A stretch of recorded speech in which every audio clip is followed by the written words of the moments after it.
Bom dia, garotas. Sejam bem-vindas. Tô só dando um tempinho a mais para ver se entra mais gente, certo? Pelo meu relógio são 10h07, 10h10 eu começo, tá bom?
Pessoal, 10h10, eu vou começar. Só deixa eu pedir uma coisa para vocês. Entrem no chat aqui do Zoom e coloquem, escrevam o nome de vocês de forma completa, só para constar como presença, pode ser? E me digam se vocês conseguem me escutar.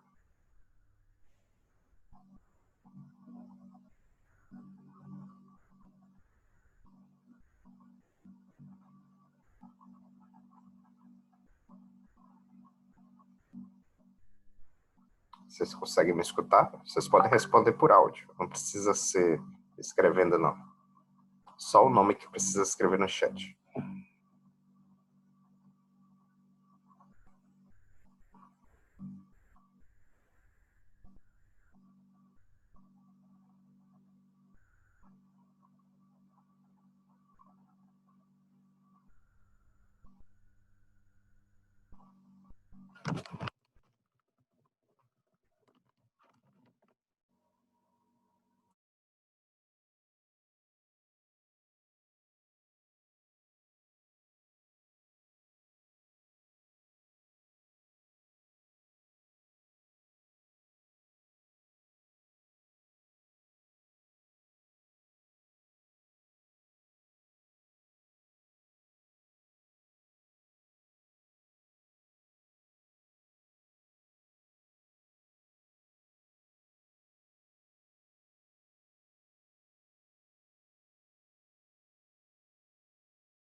Garotas, vocês me escutam?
Bom dia, pessoal.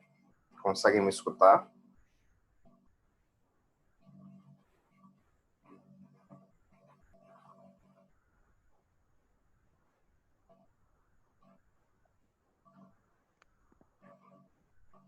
Luana, que ingressou agora, consegue me escutar?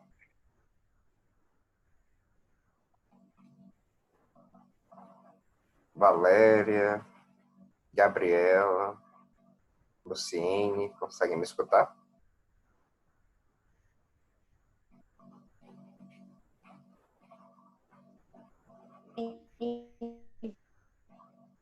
Pronto, perfeito. Obrigado, Valéria. Vou começar então. Então, bom dia, pessoal. Sejam bem-vindos. Hoje a gente vai dar continuidade à nossa disciplina de educação inclusiva.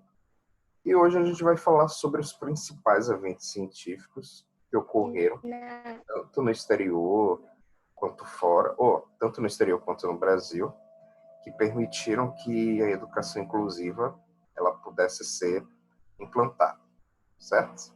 Aí a gente vai ver quais foram esses eventos. Aí vamos lá. Aí, como de costume, né?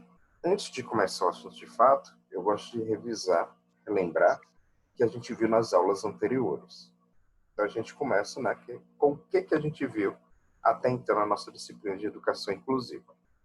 Então, até o momento, a gente viu o que vinha a ser a educação inclusiva e a gente viu que ela é uma disciplina que busca fornecer às pessoas um direito fundamental a todos, que a própria Constituição Federal nossa, de 1988, já estabelece esse direito.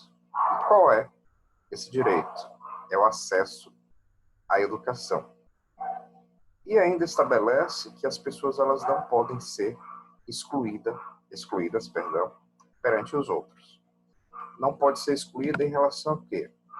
A questões discriminatórias, elas não podem ser excluídas em relação ao seu grau de estudo, elas não podem ser excluídas em relação à presença ou não de alguma deficiência física, motora, entre outras. Na prática, no entanto, a gente vê que muitos grupos de pessoas não têm acesso a esse direito, justamente por ocorrer discriminação devido às deficiências, né, ou necessidades que essas pessoas apresentam. Devido a isso, uma série de instrumentos internacionais e documentos sobre o desenvolvimento da educação inclusiva passaram a ser desenvolvidos. E é isso que a gente vai ver nessa aula de hoje. E a gente percebe que cada vez mais é reconhecido que a cooperação no desenvolvimento deveria refletir um enquadramento dos direitos humanos e, consequentemente, promover a educação para todos com as orientações dos seus fundamentos e políticas, que é justamente a questão de se aplicar uma legislação e fazer ela ser colocada em prática. E a gente vê que, na realidade, existe, né, legislação referente à educação inclusiva, mas que ela não é colocada em prática. É só a gente lembrar, naquela primeira aula que a gente teve, aquelas 3 situações que eu trouxe para a sala para a gente analisar. Uma era de pais que estavam tentando matricular seus filhos num colégio em Salvador e não conseguia. Outro que era de pais, tem a mesma situação, mas só que na região de Sergipe, e também não estava conseguindo realizar a matrícula dos filhos. E outra já... Eu tinha dito Sergipe, né? Não foi Sergipe, não, São Paulo. E outra, agora sim, Sergipe, que foi em um colégio público, que aí sim, os pais estavam realizando a matrícula dos alunos e estavam conseguindo, porque o colégio admitia a entrada de alunos com necessidades especiais. Enquanto que os colégios de Salvador e São Paulo, que eram particulares, eles não admitiam alunos que apresentassem algum tipo de necessidade educativa. E inventavam 1001 histórias para convencer os pais a não matricularem os seus filhos. Mas a gente sabe hoje que isso é crime e é passível de prisão do diretor ou responsável pelo colégio, porque nenhum colégio pode se negar, segundo a nossa legislação, a matricular alunos que apresentem necessidades especiais. O colégio não pode jamais se recusar a realizar esse tipo de matrícula. Aí, a gente entra agora, de fato, no tema da nossa aula de hoje, que é o histórico desses eventos científicos que aconteceram até então. Aí, existe uma série de eventos, mas aqui a gente só vai ver alguns desses eventos, tá certo? Então, o primeiro evento que teve foi a Declaração Universal dos Direitos Humanos, também conhecida como DUDE, que ocorreu em 1948. E o que era esse evento? Foi um documento marco na história dos direitos humanos, justamente por ele implementar a questão da proteção universal dos direitos humanos. Ele foi elaborado por representantes de diferentes origens jurídicas e culturais de todas as regiões do mundo. Então, vários países participaram, entre eles o Brasil, tendo essa declaração sido proclamada pela Assembleia Geral das Nações Unidas em Paris, como uma norma comum a ser alcançada por todos os povos e nações. Então, basicamente, o que foi que houve? Vários países se reuniram e eles definiram em um documento, que foi a Declaração Universal dos Direitos Humanos, todos os direitos que eles acreditavam que as pessoas deveriam ter, né? Independente da sua raça, independente da sua crença religiosa, independente da sua profissão, todos os direitos que as pessoas deveriam ter para si. Então, se a gente for ver aquele primeiro direito que a gente viu em relação à nossa Constituição Federal, na aula 1, que é o direito à educação, ele é um dos direitos que foram estabelecidos nessa Declaração Universal dos Direitos Humanos e que o Brasil instituiu dentro da nossa Constituição Federal. Em seu artigo 26, a Declaração Universal dos Direitos Humanos, ela descreve que toda pessoa tem direito à educação e que a educação ela deve ser o quê? Gratuita, pelo menos no ensino elementar, fundamental, e o ensino elementar ele deve ser obrigatório, que é uma situação que hoje em dia a gente também tem em nosso país, né?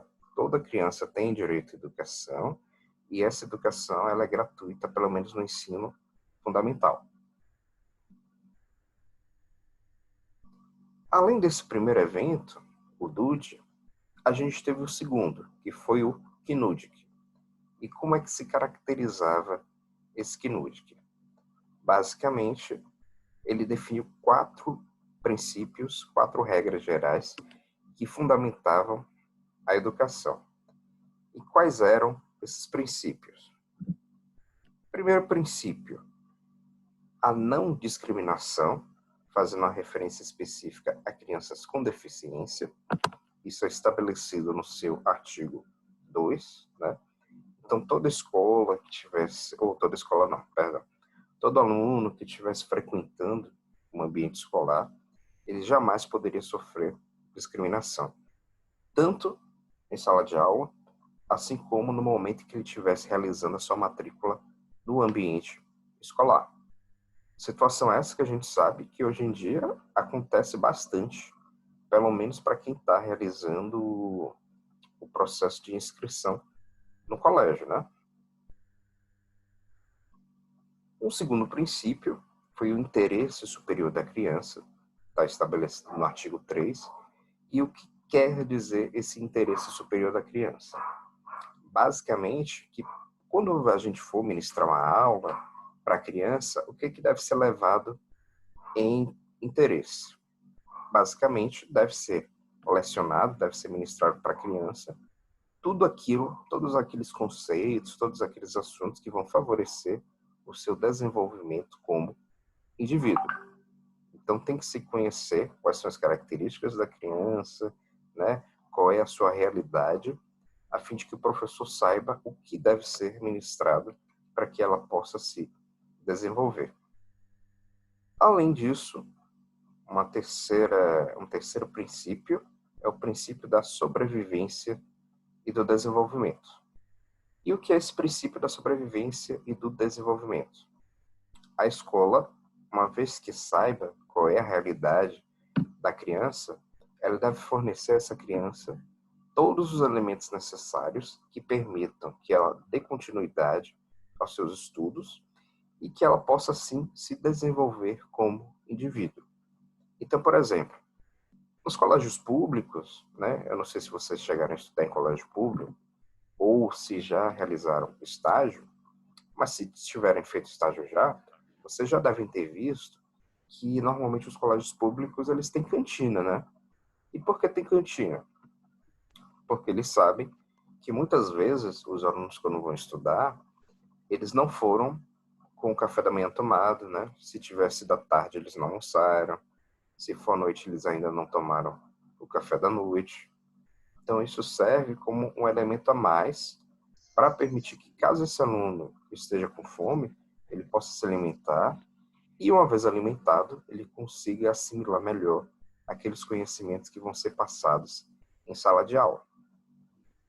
E por último, o quarto e último princípio é o princípio da opinião da criança, que é o saber escutar a criança e moldar a aula de acordo com aquilo que ela está falando.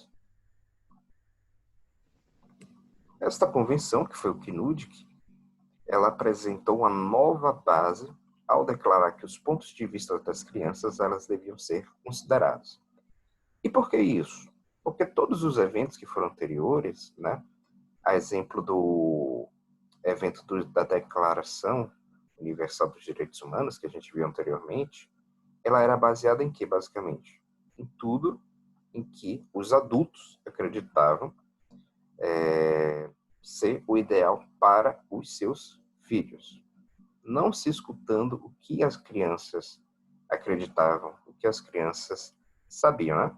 Mesmo porque a gente sabe, claro, a criança, se você for perguntar para ela o que ela quer aprender, ela basicamente vai querer brincar, né? E a gente sabe que não pode ser só brincar o tempo todo. Tem outras ações que a gente tem que desenvolver junto às crianças para que elas possam se desenvolver. Então, as convenções realizadas anteriormente apenas reconheciam os direitos dos pais escolherem a educação dos seus filhos. Mas com o CNUDIC, esse ponto de vista sobre como educar as crianças se modificou. Agora o foco era as crianças. Ainda nesse evento, os estados, né, os países que participaram, eles deviam encorajar a educação secundária, que engloba o Fundamental 2 e o ensino médio, assim como o ensino vocacional, e oferecer auxílio financeiro em caso de necessidade e fazer com que a educação superior fosse acessível a todos, em função das capacidades de cada um. E o que quer dizer essa educação vocacional? Basicamente, não sei se vocês tiveram essa oportunidade, mas quando no ensino médio a gente está prestes a concluir o curso, normalmente os colégios, as escolas, elas fazem o quê? Elas convidam alguém de uma faculdade. Normalmente quem é que vai? É um coordenador de curso. Então, a gente está na São Salvador. Aí digamos que um colégio convidou a coordenação de pedagogia, coordenação de nutrição, coordenação de administração, direito e fisioterapia para ir para o colégio e fazer uma palestra junto aos alunos, apresentando qual é o perfil dos profissionais de cada uma dessas 5 áreas. Então, os coordenadores vão lá, realizam palestra, diz quanto tempo é o curso, o que o profissional de fisioterapia, o que o profissional de pedagogia vai fazer, entre outras coisas, né? Então, isso é o que é a educação vocacional. É você preparar o aluno, né? Fornecer informações para que ele possa conhecer qual é o mercado de trabalho, como é que ele se caracteriza, e assim ele possa definir por si só o que ele quer fazer da sua vida, né? Qual é a profissão que ele quer seguir. A gente entra, então, num terceiro evento. Esse terceiro evento é a Declaração Mundial da Educação para Todos. E o que foi esse evento?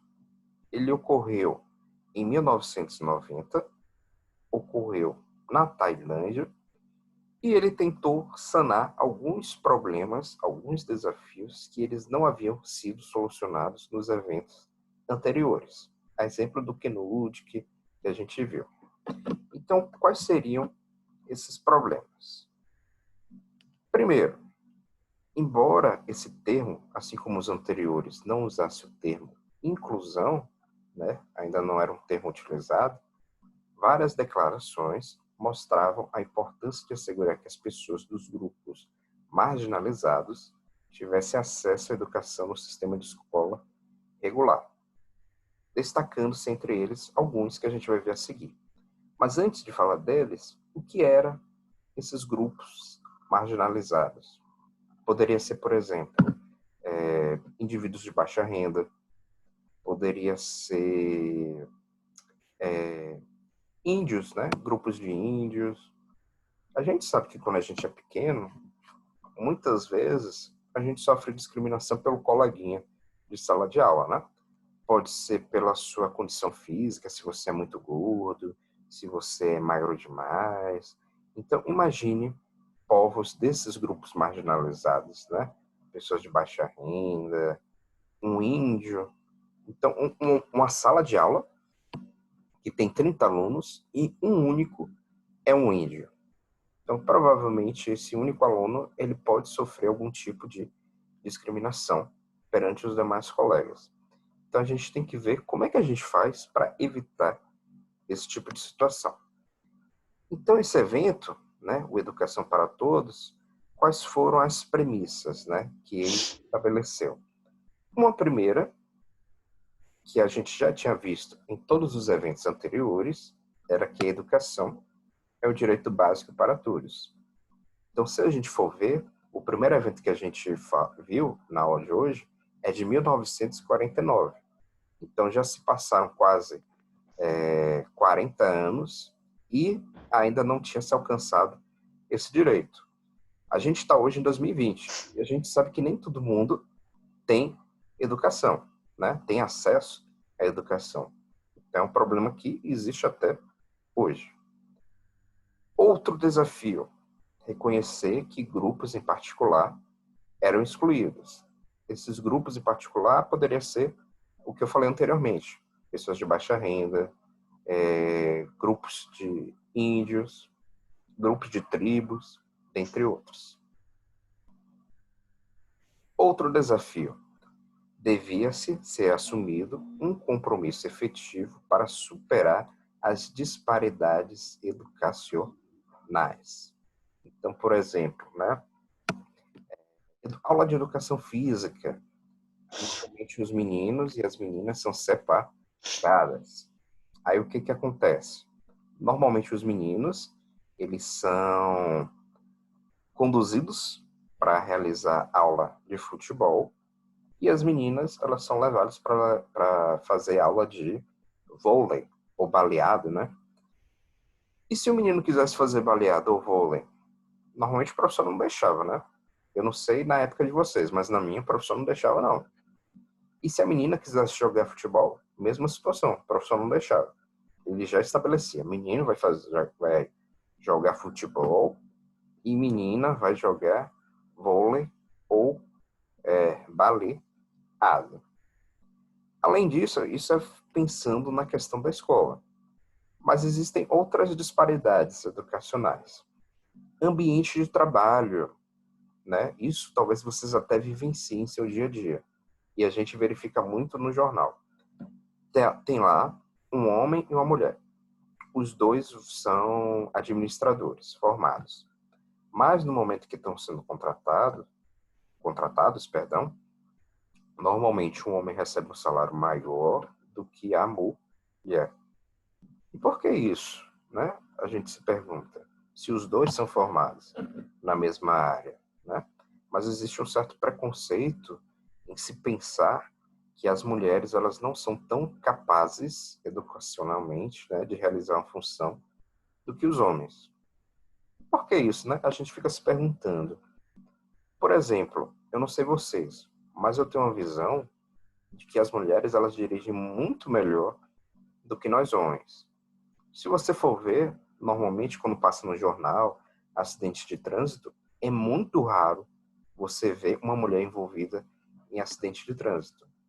Aí as pessoas podem até dizer, né?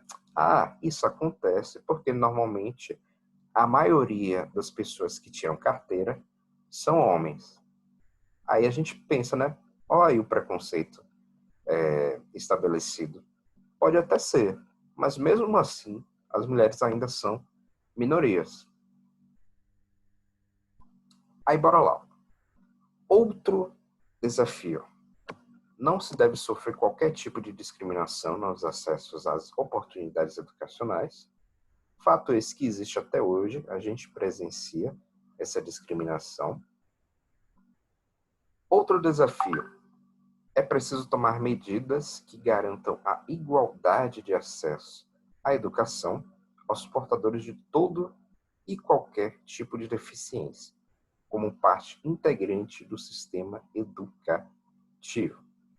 Então, quando a gente estiver no ambiente escolar, a gente pode ter aluno, né, que além de ser desse grupo marginalizado, ele pode ter algum tipo de deficiência motora.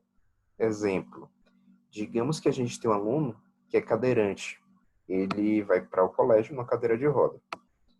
Então, se a gente está num colégio que ela tem escadas, esse aluno não vai conseguir chegar na sala de aula, porque ele não vai conseguir subir a escada.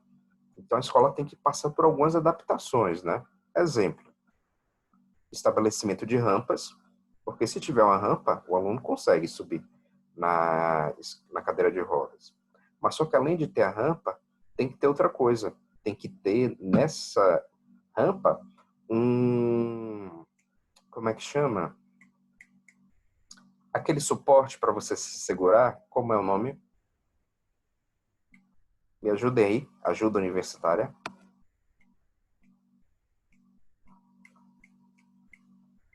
É a barra, não, professor? Isso, justamente. Quem foi que falou? Valéria. Valéria, obrigado, Valéria. Justamente, tem que ter a barra, justamente para o aluno poder se apoiar e conseguir subir a rampa. Além disso, se for um aluno que apresenta dificuldade de visão, né, ele pode ir com bengala, e se ele for de bengala, tem que ter aqueles pisos táteis que indicam a ele qual área, qual posição que ele deve seguir para chegar até a sua sala de aula. E existem outros recursos a depender do tipo de necessidade educativa especial que o nosso aluno tem. Aí a gente vai ver essas necessidades mais para frente em nossa disciplina. Aí, ainda nesse evento, foi declarado que a aprendizagem começa no nascimento e é promovida a educação na primeira infância, e ainda a necessidade de usar uma variedade de programas educativos e de envolver as famílias e as comunidades. Eu não lembro se vocês lembram daquele documentário que eu mandei vocês verem, que é o E Eu Não Esqueci de Você, que mostrava, né, a situação dos colégios em Bauru em relação aos alunos com educação inclusiva. E nesse documentário, ele mostrava que alguns pais, eles eram informados pela escola que seus filhos apresentavam algum tipo de deficiência, algum tipo de necessidade educativa, que os pais nem tinham percebido, mas que alguns, mesmo sabendo, mesmo sendo informados, eles fingiam que o filho não apresentava tão deficiência, né? Que na realidade a escola estava errada. Então a gente também tem que ter esse ponto de vista, né? Às vezes a própria família não ajuda o aluno, não admite que ele apresenta esse tipo de necessidade educativa especial. Então esse é um problema que vocês vão poder enfrentar no momento que vocês estiverem atuando como pedagogos em um colégio. Aí a gente entra em outro evento. É o Convenção contra a Eliminação de Todas as Formas de Discriminação contra as Mulheres, que é essa sigla aqui gigantesca. Aí esse evento aconteceu em 1979, contou com a participação do Brasil, e nele se exigia que os Estados-membros, né, todos os países participantes, garantissem a eliminação de qualquer concepção estereotipada dos papéis dos homens e das mulheres, e a todos os níveis e em todas as formas de ensino, e em particular, revendo os livros e programas escolares e adaptando os métodos pedagógicos. Aí, se você for ver, os eventos anteriores, eles eram focados basicamente no geral, né? Pessoas tanto do ensino infantil, médio, adulto. A partir de agora, a gente já vai ver eventos que eles já são mais focados. A exemplo desse, ele é focado no papel da mulher. Também, nesse evento, evidencia-se que a igualdade deve ser assegurada desde a infância até a educação adulta, e que oportunidades e acessos iguais devem ser dados nos desportos, e informação sobre saúde e planejamento familiar. Aí eu coloquei aqui entre parênteses, que eu não sabia se vocês iriam saber o que era desportos. Desportos é todas as formas de práticas de atividades físicas. Até vi aqui que eu escrevi errado, né? Coloquei rodas, mas é todas. Troca o R por T de tatu. E aí, quando a gente pensa nessa questão de informações sobre saúde e planejamento familiar, a gente pode pensar na questão de como o homem e a mulher vê a questão da saúde. Então, normalmente, o que acontece? As mulheres, elas são muito mais chegadas, são muito mais interessadas nas questões de saúde do que os homens, né? Normalmente a mulher vai lá no ginecologista para cuidar da sua saúde íntima. O homem não vai no urologista de jeito nenhum, né? E normalmente quando vai, ele nem conta para a esposa, não conta para a família, só vai contar praticamente morrendo, né? Então essa é uma questão, é um tipo de informação que normalmente não se passa em sala de aula, né? Essa questão da saúde íntima, né? E até sofre um determinado preconceito, né? Eu escuto muito, existia um programa na época que eu era adolescente, que era Ponto P. Ele passava na MTV, que era um programa sobre justamente sexo. Aí eu lembro que a primeira vez que minha mãe assistiu comigo, ela ficou horrorizada, porque a apresentadora do programa, que era Penélope Nova, ela utilizava um linguajar bem, eu vou falar chulo, mas na realidade nem era chulo, porque era um linguajar que nós jovens utilizávamos. Então minha mãe ficou assim meio chocada em saber que na TV eles passavam um programa desse tipo quase de madrugada, né? O programa começava, eu acho que era 11 da noite, ou era 11h30. Eu lembro até que eu assistia escondido da minha mãe. Depois, se vocês quiserem ver, peça para mim no grupo da turma, que eu mando para vocês o link de um programa. Ele até hoje passa, não na MTV. Ele ocorre de forma online no Instagram. Mas é bem interessante. Mas, claro, não dá para passar para criança, né, gente? Devido ao conteúdo. Outro evento. Esse que a gente viu agora era relacionado para os problemas das mulheres. Aí a gente entra em outro que é relacionado aos povos indígenas e tribais. Aí, segundo a convenção relacionada com os povos indígenas e tribais, que ocorreu em 1989, os programas educacionais e os serviços relativos a esses povos devem ser desenvolvidos e implementados em cooperação, de modo a incorporar suas histórias, conhecimento, tecnologias, valores e demais aspirações sociais, econômicas e culturais. Eu acho que vocês já são do 7º semestre, não é? Já são das turmas mais avançadas. Então, vocês já devem ter visto, já devem ter trabalhado em algumas das disciplinas do curso, a Base Nacional Comum Curricular. E, caso vocês já tenham trabalhado ou não, a Base Nacional Comum Curricular, ela valoriza bastante a gente trabalhar justamente isso, que essa convenção promulga, que a gente incorpore em nossas aulas as histórias de vida, econômica e cultural dos nossos alunos, principalmente se os nossos alunos eles fizerem parte dos chamados grupos marginalizados.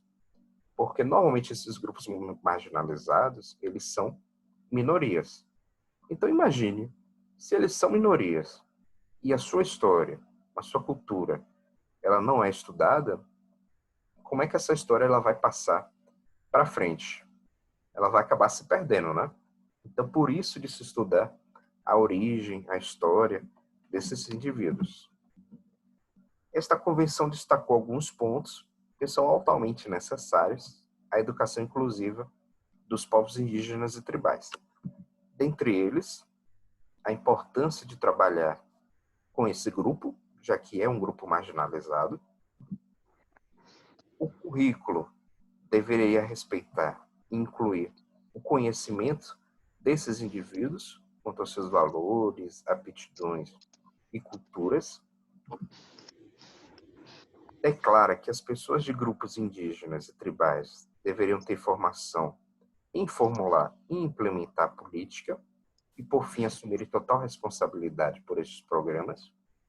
Então, eles deveriam ser ensinados, né, sobre qual é a legislação vigente em relação